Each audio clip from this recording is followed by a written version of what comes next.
ঢাকা জেলার যুবদলের সিনিয়র সহ সভাপতি আব্দুল হাশেম ব্যাপারীকে বিশেষ সংবর্ধনা জানানো হয়েছে। সৌদি আরব জেদ্দা প্রতিনিধি করিম সরকারের তথ্যচিত্রে থাকছে বিস্তারিত।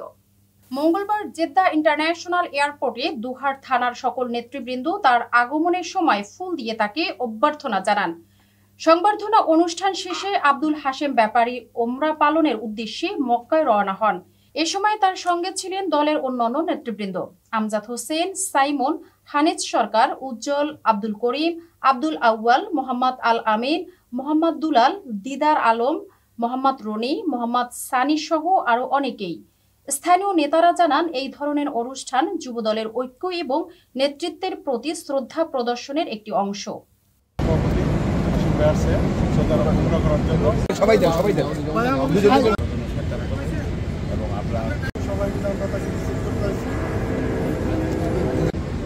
জানেন যে প্রবাসী ভোটার এবং তরুণ ভোটার, সেই তরুণরা আজকে আমাদের পাশে আছে, তাদের সাথে একত্রতা ঘোষণা করে তথা ঢাকা জেলার যুব দলের আইকন আমাদের হাশেম ভাই ঢাকা জেলার সিনিয়র সহসভাপতি যুব দলের ইনশাআল্লাহ উমরা করতে আসছে আল্লাহর ঘরে মেহমান হয়ে।